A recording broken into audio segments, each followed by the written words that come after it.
Une liquidation forcée des positions courtes ou short squeeze en anglais peut être assez désastreux pour les vendeurs à découvert si ces derniers ne réagissent pas vite. L'épisode d'aujourd'hui traitera de ce phénomène. On découvrira ensemble les principaux facteurs à son origine, comment identifier un probable futur short squeeze et on reviendra sur le short squeeze ayant survenu en 2008 et qui a fait de la compagnie Volkswagen la compagnie la plus chère de la planète pour une brève journée. Vous regardez un nouvel épisode sur la chaîne NES Capital, bonjour.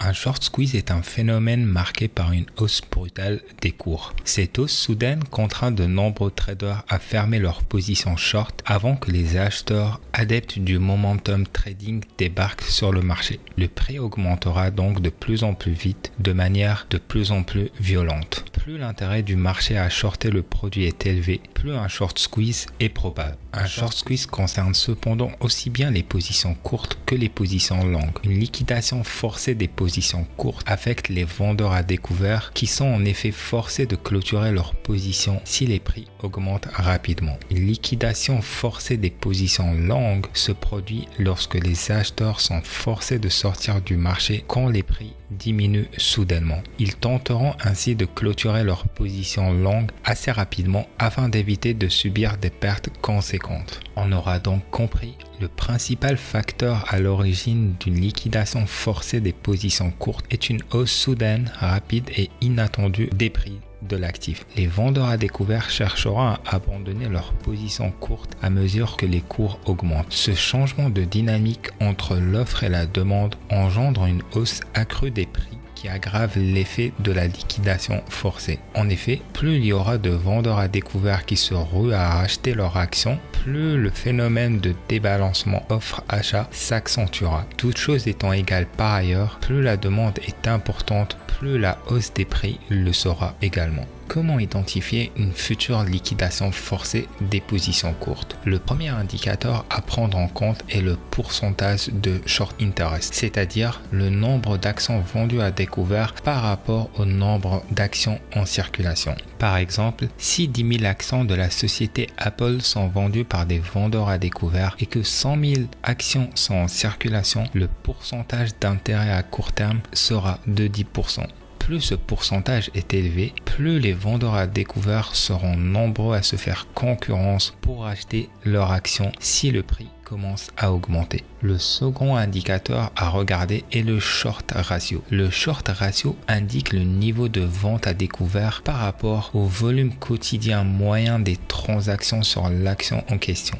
Reprenons notre exemple précédent et imaginons cette fois avoir 100 000 actions à découvert de l'action Apple avec un volume quotidien de 40 000 actions. Dans ce cas-ci, il faudrait 5 jours aux vendeurs à découvert afin de racheter leurs actions. Plus le short ratio est élevé, plus il est probable que les vendeurs à découvert contribueront à faire monter le prix rapidement. Généralement, un short ratio de 5 ou plus est un bon indicateur qu'un short squeeze devient de plus en plus probable et que c'est le bon moment de fermer sa position short avant que les vendeurs à découvert ne commencent à paniquer et ne poussent les prix vers le haut. Vous pouvez retrouver ce ratio directement sur plusieurs sites web en utilisant par exemple le site Yahoo Finance. Après avoir sélectionné la compagnie de votre choix, vous pouvez cliquer sur le bouton statistique et descendre en bas jusqu'à apercevoir short ratio. Dans ce cas-ci, on peut voir que le short ratio de la compagnie Airbnb est de 1.09, ce qui est assez raisonnable et ceci indique que cette compagnie n'est pas si vendue à découvert. Au milieu de la crise financière de 2008, un événement inattendu vient bouleverser le marché allemand. Volkswagen, qui passe par l'une des pires crises de son existence, se retrouve en l'espace d'un moment comme l'entreprise la plus valorisée dans le monde, devançant ExxonMobil le temps d'une brève journée.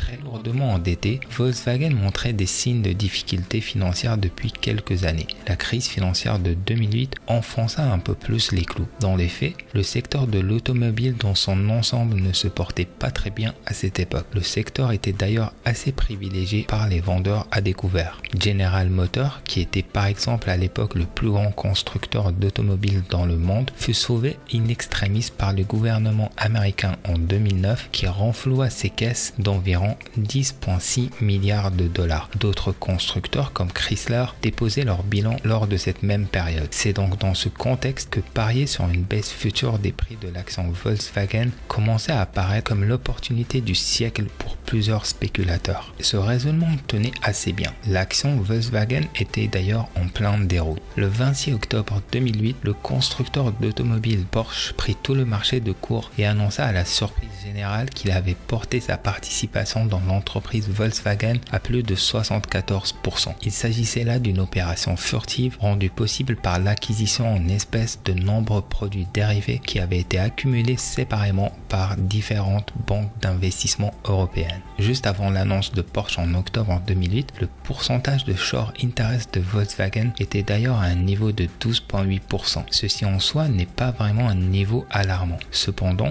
ce que le marché avait omis de comprendre à l'époque est que la disponibilité réelle d'actions négociables permettant de couvrir ces positions courtes était dans les faits bien inférieure à ce que beaucoup pensaient. En effet, Porsche détenait bien avant octobre 2008 plus de 30% des actions de Volkswagen. Le fonds gouvernemental de la Basse-Saxonie détenait de son côté 20% de ses parts afin d'assurer une présence en conseil d'administration. Les différents index funds détenaient environ 5% de la compagnie et ne pouvaient se débarrasser de ses parts pour des raisons de réglementation. Au vu de ce qui précède, il est donc assez clair qu'environ 55% des actions de Volkswagen étaient déjà indisponibles sur le marché bien avant octobre 2008. Par conséquent, le fait que Porsche surprend tout le monde et annonce l'augmentation de sa participation de 44% supplémentaire signifiait que le flotton réel disponible passait de 45% d'actions en circulation à environ 1% seulement. Soudainement, un pourcentage de short interest apparemment faible de 12,8% se transformait du jour au lendemain en un déséquilibre massif de l'offre et de la demande. Des millions d'actions devaient donc être rachetées immédiatement. Le seul hic est qu'il n'y avait tout simplement plus d'actions disponibles en vente. Porsche avait d'ailleurs clairement adressé cette situation dans leur communiqué paru qui annonçait l'augmentation de ses parts dans la compagnie Volkswagen.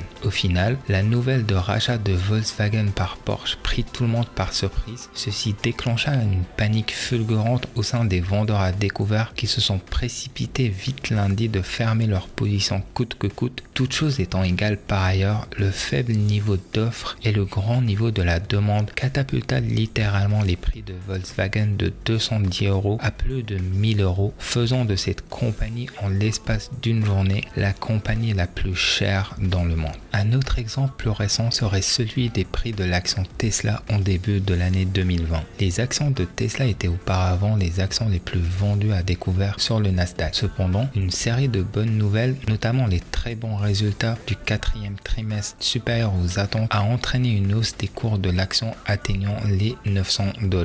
Les vendeurs à découvert ont donc été pris de court et comme pour Volkswagen, ils se sont rués pour acheter et couvrir leurs positions courtes et limiter ainsi leurs pertes. Ceci clôt notre épisode d'aujourd'hui. Comme toujours, n'hésitez pas à partager notre vidéo et la liker si vous l'avez appréciée. Vous étiez sur la chaîne S Capital. Je vous remercie encore de votre écoute. Au revoir.